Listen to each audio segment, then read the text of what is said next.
आप ज्यादा फिक्र मत कीजिए, आपकी सेहत पर इसका बहुत बुरा असर पड़ रहा है।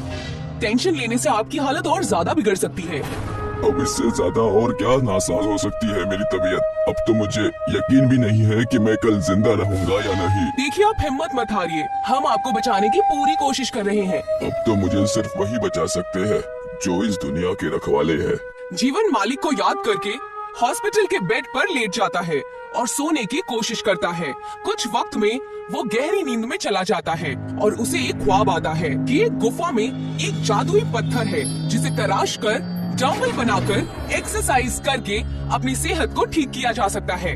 डॉक्टर, मुझे डिस्चार्ज कर दीजिए, मैं वापस अपने घर जाना चाहता हूँ। सॉरी, अभी हम आपको डिस्चार्ज नहीं कर सकते हैं, आपकी हालत बहुत नाजुक है।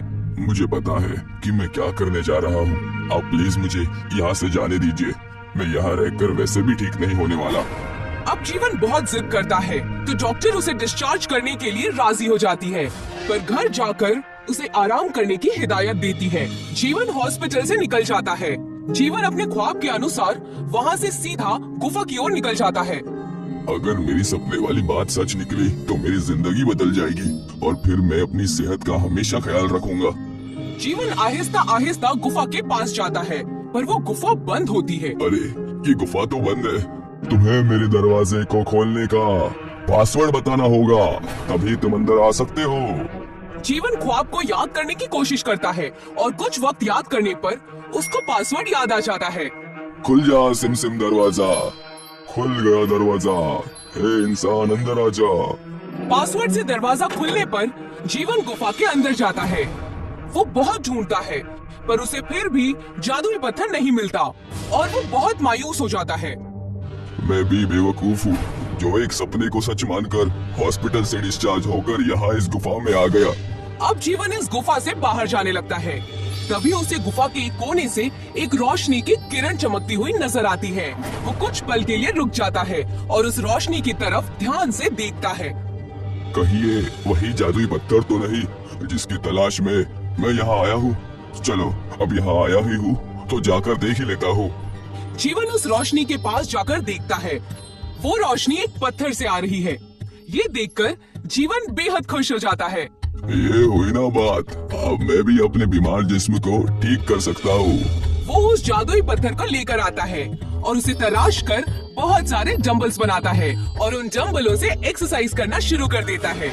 जैसे जैसे वो एक्सरसाइज करता जाता है उसका बीमार शरीर ठीक होने लगता है और कुछ ही वक्त में वो एकदम ताकतवर पहलवान बन जाता है।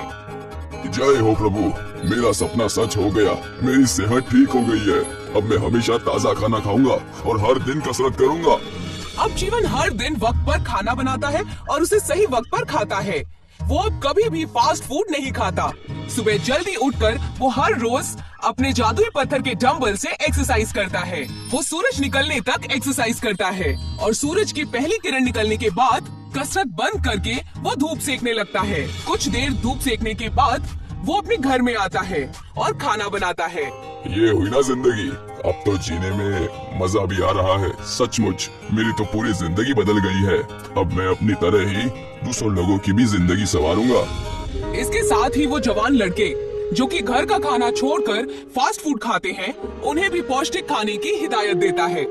अरे भाई, क्यों ये अनाप शनाप खा रहे हो? तुम्हारे घर पर खाना नहीं बनता है क्या? ये अनाप शनाप नहीं है, इसको चाउमीन कहते हैं। और मैं कुछ भी खाऊं उससे आपको क्या?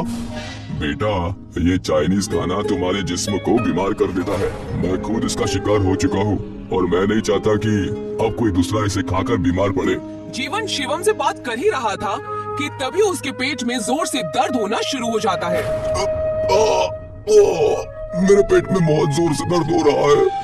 जीवन शिवम को डॉक्टर के पास लेकर जाता है, जहां डॉक्टर उसको फास्ट फूड न खाने की सलाह देती है।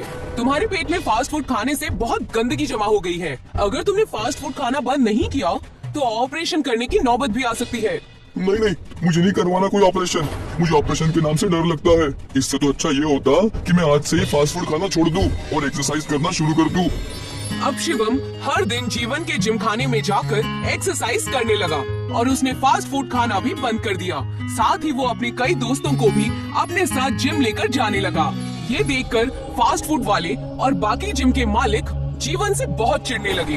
पता नहीं उस मनहूस ने लड़कों पर क्या जादू कर दिया है कि अब सभी लड़कों ने फास्ट फूड खाना बंद ही कर दिया है। फास्ट फूड तो फास्ट फूड, लड़कों ने मेरे इतने अच्छे जिम को छोड़कर उसके उस देहाती अखाड़े में जाना शुरू कर दिया है। अब तुम ही बताओ, मेरे पास एक्सरसाइज करने के लिए इतनी अच्छी मशीन है और उसके पास बस कुछ पत्थर की मशीनें हैं, उसके अलावा कुछ नहीं। जल्दी से कुछ करना होगा भाईजान, नहीं तो ये मनहूस हम दोनों का धंधा बिल्कुल चौपट कर देगा।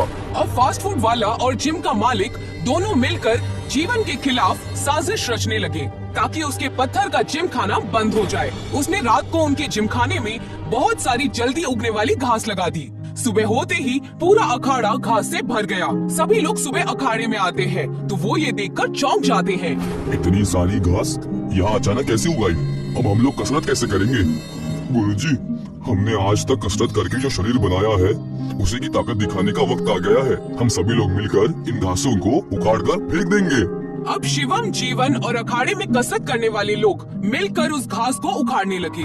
देखते ही देखते उन्होंने बहुत सारी घास उखाड़ दी, पर तभी जीवन के दिमाग में एक ख्याल आता है और वो सभी लोगों को घास उखाड़ने से मना कर देता है। मुझे लगता है अब हमें कुछ घास छोड़ देनी चाहिए। इससे कसरत करते वक्त हमारे जिस्म पर धूल मिट्टी भी नहीं लगेगी और अखाड़ा भी हरा भरा बेहद अच्छा लगेगा। हाँ, ये अच्छा रहेगा। वैसे भी घास पर पैदल चलने से ब्लड प्रेशर ठीक रहता है। अब ये सभी लोग मिलकर बची हुई घास को इस तरह से काटते हैं कि ये घास जमीन पर बिछाई हुई कालीन की तरह लगने लगती है। अब तो हमारा जिम खाना और भी ज्यादा खूबसूरत दिखने लगा है।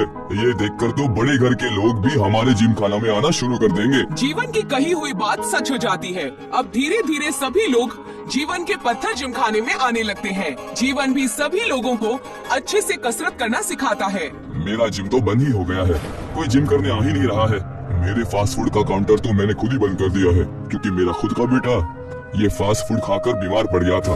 अगर मैं अपने बच्चे को अपने हाथ का बनाया हुआ नहीं खिला सकता तो भला दूसरे लोगों को ये जहर कैसे खिला सकता हूँ?